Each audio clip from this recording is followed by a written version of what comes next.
Shalom. First and foremost, I want to give all praises, honor, and glory to Yahweh, Bahasham, Yahweh Shai, Bahasham, Rakha Kodesh.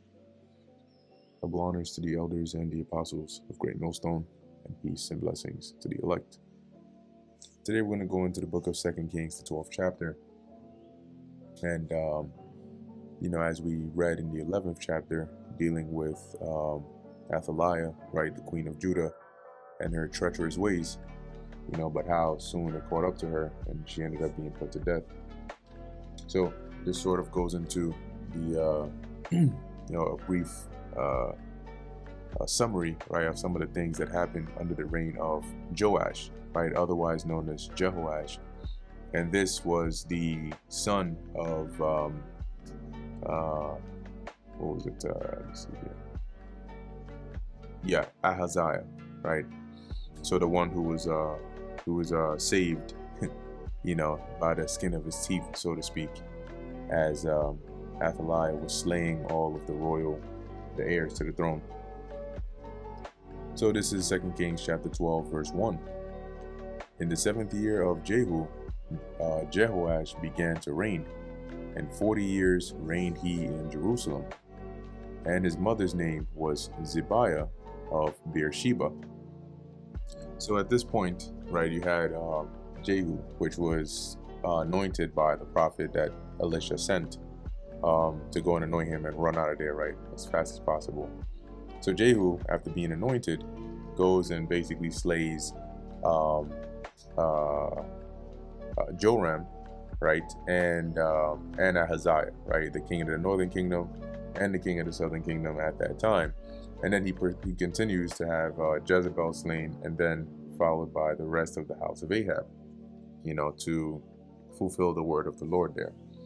So Jehu does this, and because of this, Athaliah takes that opportunity, having seen her son Ahaziah dead, to slay all of his children except for Joash, so she can reign.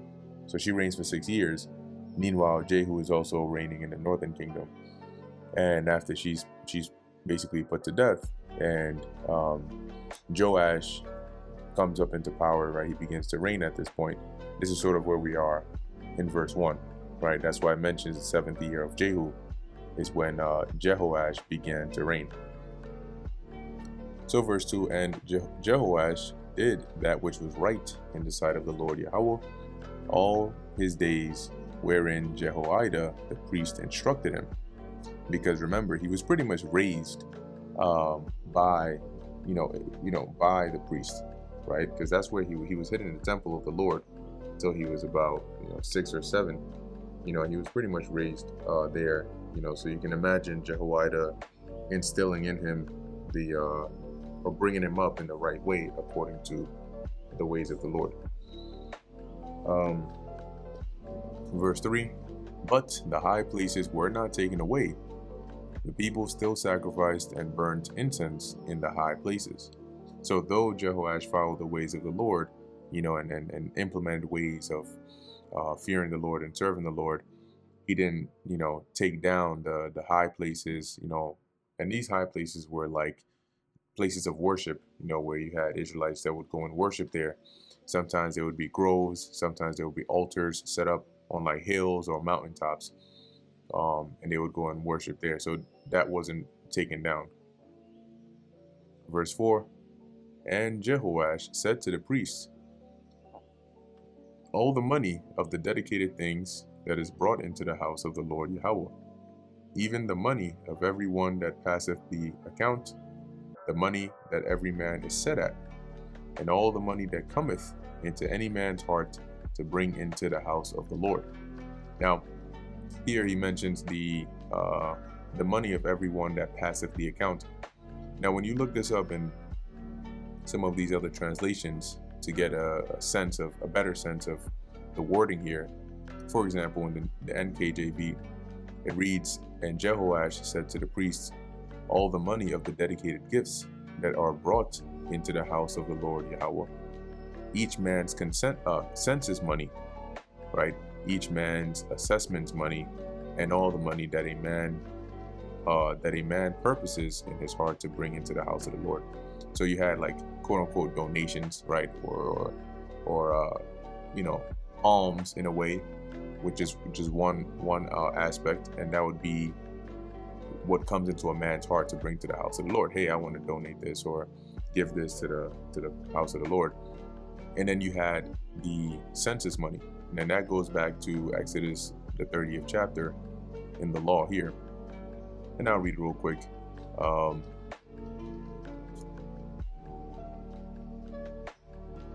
So I believe this would be Wa Yahweh La'amar al-Mashah La'amar, right? Something along those lines. But basically, and the Lord spake unto Moses, saying, when thou takest the sum of the children of Israel after their number, that's the census, then shall they give every man a ransom for his soul unto the Lord Yahweh. So like a tax. When thou numberest them, and there shall be no plague among them when thou numberest them. This they shall give, every one that passeth among them that are numbered, half a shekel after the shekel of the sanctuary. Here, right, a shekel is 20 gerahs, and half shekel shall be the offering of the Lord. Every one that passeth among them that is numbered, from 20 years old and above, shall give an offering unto the Lord. So that's basically the census money, right? And this is being given unto the Lord as is continued toward the temple being built. This would be brought or given to the priest here for the sake of the temple, as we're reading of in 2 Kings here. Verse 5. So as Jehoash is telling the priest, let the priest take it to them, so the money that comes in, so let him receive this money, every man of his acquaintance. And when you go into this word acquaintance, it goes into like a friend, or some translations are like a donor, or familiar. And in this case, you can imagine those that, as we read in verse 4, it comes into their mind or their spirit to say, hey, I'm going to donate or give this amount, to the priest or to the temple of the Lord. Obviously, the Most High is not spending that money, right? That's going towards the care of the priest. So the king here, right, Jehoash says, okay, let the priest take the money, right? And, the ones that come in via these like alms or whatnot, and pretty much all the money that comes in, and let them repair the breaches of the house, wheresoever any breach shall be found. Because this temple was built, right? But it's a building. Even though it's a temple, it's still a building. And so it rains, right? When there's rain or, just over time, wear and tear, this can lead to like leaks or breaches here and there, and so on and so forth. So the king says, hey, use that money to fix and repair this house so it's nice and strong. But it was so that in the 23rd year of King Jehoash, the priest had not repaired the breaches of the house. So in the 7th year, he told him to do this. And as years went on, up until his 23rd year, the repairs still weren't done. Then King Jehoash called for Jehoiada the priest and the other priests, and said unto them, why repair ye not the breaches of the house? Now therefore receive no more money of your acquaintance, but deliver it for the breaches of the house. So what have you guys been doing? All these years, you still haven't fixed the house? So from now going on, all the money that comes in, the donations, all that, you guys don't use that anymore. Just put it all towards fixing the temple.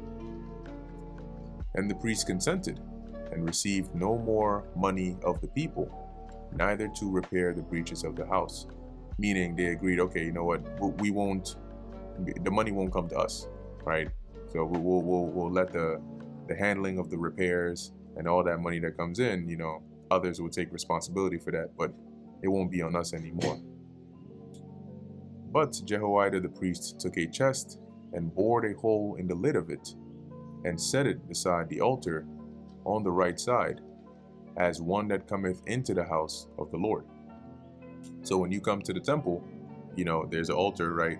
And so what Jehoiada did was he just basically just put a chest with a hole in there, so you can just drop, whatever amount you want to put in there when you come to, say, make a sacrifice or whatever the case is, or even come to worship at the temple. And the priests that kept the door put therein all the money that was brought into the house of the Lord. So these are the ones that would, be at the door, because there were certain areas that not everybody can go into. But anyway, at the end of the day, right, however much money was received, then they would put that into this chest and then, continue on. And it was so when they saw that there was much money in the chest.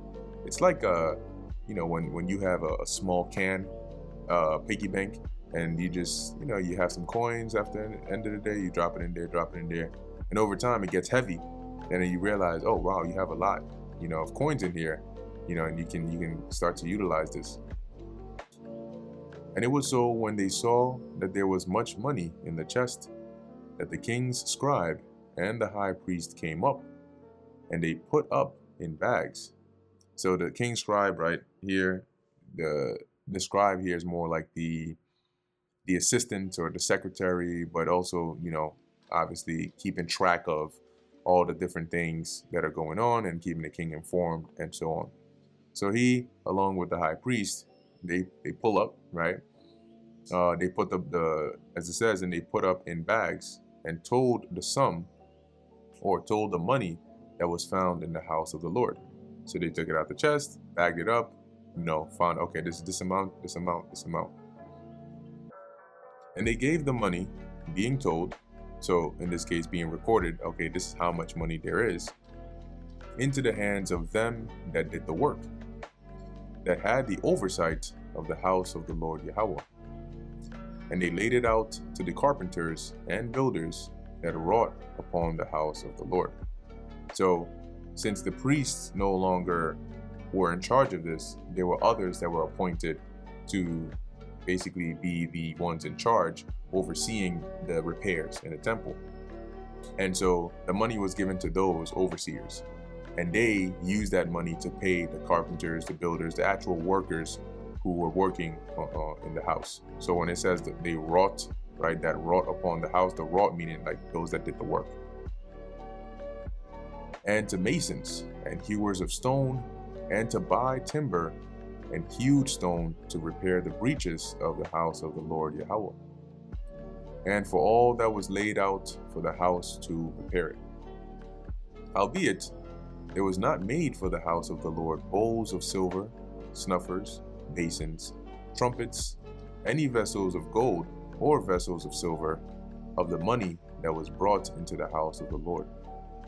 But they gave that to the workmen, and repaired therewith the house of the Lord. So they weren't able to use the money to, to make these things, right? The bowls, and so on and so forth, because that money went towards those that were actually repairing the breaches, the house.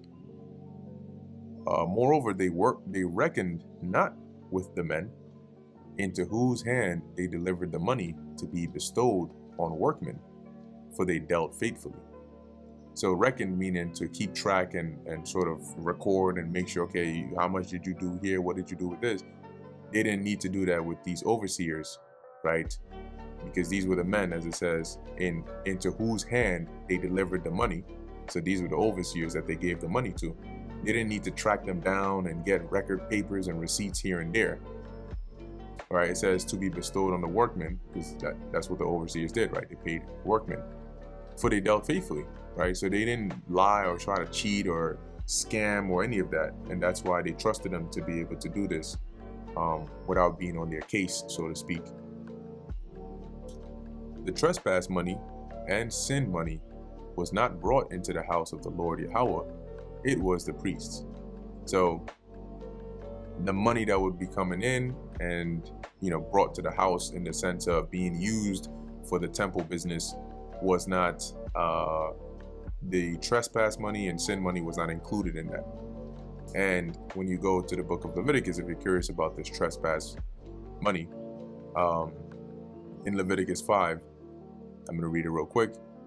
And the Lord Yahweh spake unto Moses, saying, if a soul commit a trespass and sin through ignorance in the holy things of the Lord Yahweh, then he shall bring for his trespass unto the Lord a ram without blemish out of the flocks, with thy estimation by shekels of silver, after the shekel of the sanctuary, for a trespass offering. And he shall make amends for the harm that he hath done in the holy thing, and shall add the fifth part thereto, which is going to be, I think, 20%, right? And give it unto the priest, and the priest shall make an atonement for him with the ram of the trespass offering, and it shall be forgiven him. Now, if you look this up, let's say even this one here in the NLT, right? It says, actually, let's look it up in the, let's do verse 15 first. Right, it says here, if one of you commits a sin by unintentionally defiling the Lord's sacred property, you must bring a guilt offering to the Lord. The offering must be your own ram with no defects, or you may buy one of equal value with silver as measured by the weight of the sanctuary shekel. Verse 16. You must make restitution for the sacred property you have harmed by paying for the loss plus an additional 20%. When you give the payment to the priest, he will purify you with the ram sacrificed as a guilt offering, making you right with the Lord, and you will be forgiven. So there was a concept there as well, right? You would obviously bring the ram, you know, for your atonement, but you also have to pay for the damage, you know. So going back, you know, and there's other references there. You know, you can simply do a cross-reference on some of these verses, and you'll see as an example here, right? Leviticus 5:15 and 16, even going down to 18. Let's see. Yeah, so there's other precepts that go into that. So continuing back in 2 Kings chapter 12. Where are we?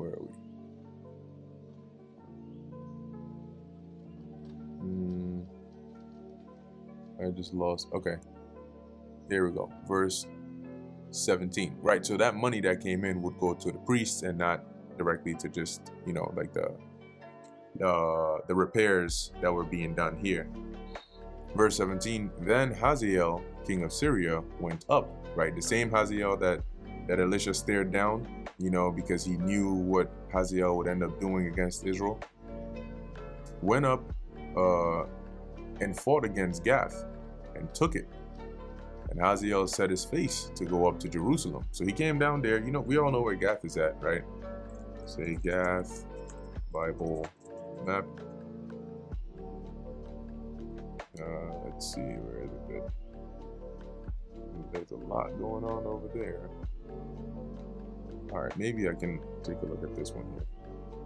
So we see here, you have Gath over here within the quote-unquote territory of the Philistines. So after taking that, he set his face to come towards Jerusalem, okay, within the territory of Judah.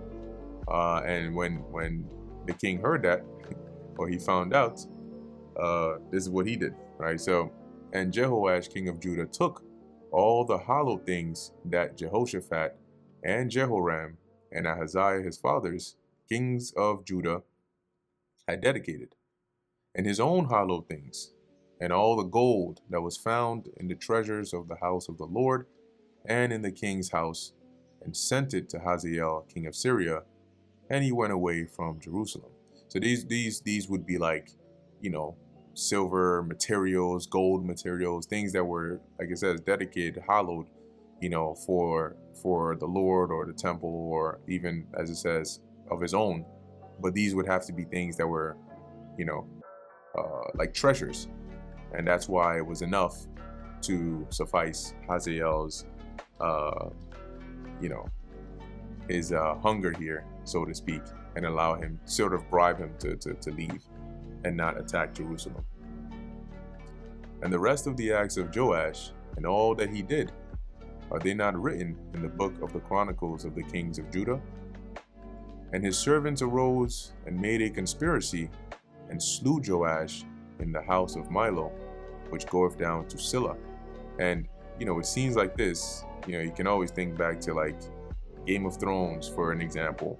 And yeah, it's one sentence here, right, in one verse, but this is something that you might be watching a whole season of Game of Thrones and see how it all unfolds over the span of months or even years. How the servants talk amongst each other, and there's somebody whispering things into this person's ear, and then before you know it, they like poison the king, or like stab him up, or hire somebody to have him assassinated, or whatever the case is. But you sort of get some visual as to how this like court intrigue plays out.